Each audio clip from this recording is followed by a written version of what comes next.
Hey, this is Bunny. Today we're here to learn to paint rope. I did have somebody ask if I can show them how to paint rope, but in a really easy way. Something that doesn't require a lot of time, doesn't require a lot of skill. It's actually a lot simpler than you think. So, in order to paint rope, we are going to have to pick some colors. The first thing we have to do is pick a paint color. But we also have to pick a complementary wash color. So I've already started painting this piece, but not with the rope. So you can see I've already painted my seaweed and stuff, but I haven't painted my rope. So I have to decide what color I want my rope. And I want my rope to be kind of a medium brownish color. Okay, I don't want it to stand out. I want it to be your just basic rope. But to do that, and to get all the definitions, there's a lot of definition in here with all the little bits of rope. But in order for that definition to show up, I can't just paint it one solid color. I need to do a color and a wash. So I need a lighter color underneath, and then I need to do a darker color as a wash that will sink into those recesses and darken up my rope. So if I start out with the color I want my rope to be, I'm going to end up way too dark. So what you want to do is pick two colors, a lighter color in a paint. This one is a soft beige. And then you want to pick a darker color that is a few shades above the color you want to end up at. So in my case, I'm picking sepia. And that darker color should be as a wash. So yes, I have a sepia wash here, which is just a really diluted paint. If you want to learn more about applying washes, I will link to that video in the video description.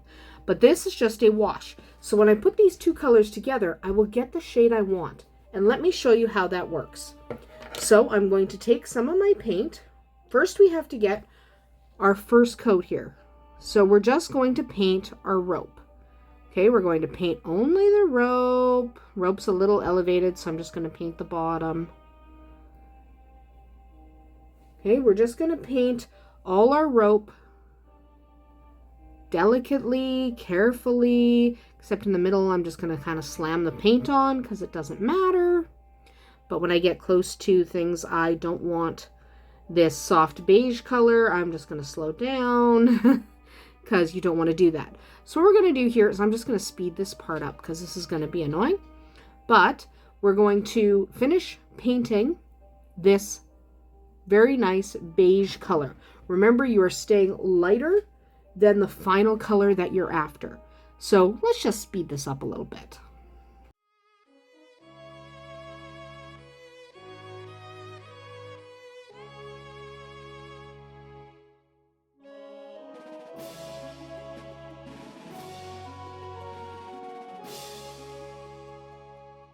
All right, we are pretty much done painting this now. There we go. We're just making sure we're in all of those little grooves. Get all the little grooves of your rope. They all need to be coated in paint so that your wash has somewhere to sink into. All right, so just make sure you don't have any little spots that are exposed.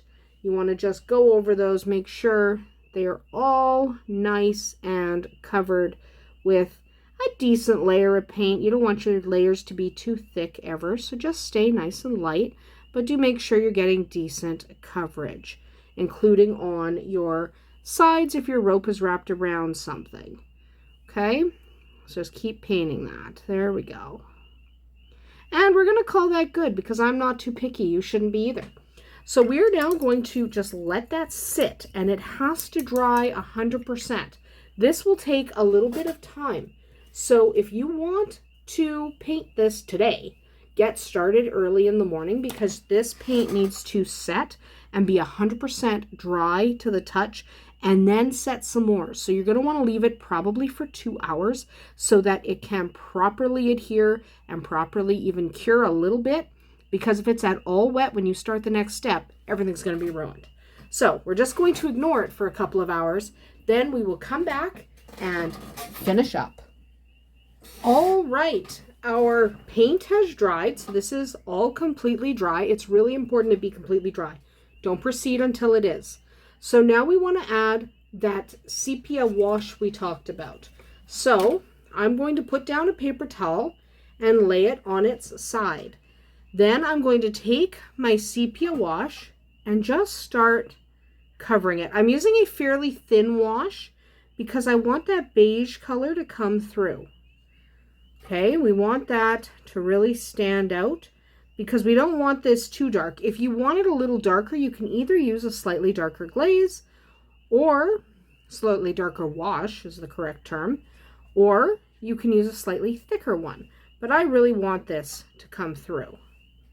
So get this on the sides as well so we can make sure it all comes through nicely. And then what we're going to do is we're going to let the wash dry, and that'll take another couple of hours. So we'll let the wash dry, and once that wash has dried, we will come back, flip it over, and do the other side.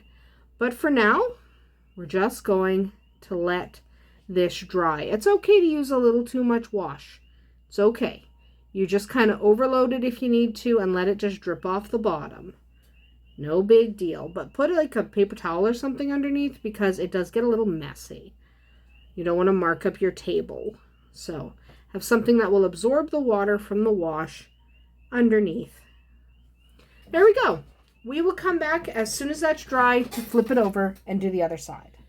All right, now that that is dry, I'll just take the lid back off my washes. Turn that over so you can see already the difference between that side and that side. Grab my brush and we're just going to brush the other side again with the wash. Just darken everything up. Make it look like rope and not some bright white nonsense that we don't want. Okay, I'll just drop some wash on the other parts while I'm at it. Now we're going to let that sit and dry completely, and then we will come back and take a look at the finished product. There we go. It is now officially dry. I can touch it. It took quite a while to dry because the humidity in here is a little warm, is a little high, but there we go. That looks just like rope. I'm not going to do anything else to it. I could, if I were painting enchanted rope, I could use an old stiff brush and a tiny bit of paint and do some dry brushing on top with either a silver or a gold to kind of make it look sparkly and enchanted. But I'm not going to do that because this is just rope with seaweed tangled in it. So there's really no need to make it look enchanted. It's definitely not enchanted. But that's what it looks like. So it's very simple to paint rope, no big deal, easy to do. You don't need any fancy techniques, just one color of paint, one color of wash. The two colors kind of meet in the middle. So it does look like kind of a pale brown rope, the kind you might find at the hardware store. That's all we were going for. You don't have to get complicated. Most of these things do not have to be done in a complicated manner. Yes, there are some advanced painting techniques that can make things look hyper realistic. You don't have to do that. This channel focuses on being able to do it yourself without having to pay someone and get something you are happy with. It doesn't have to be perfect. So that is painting rope.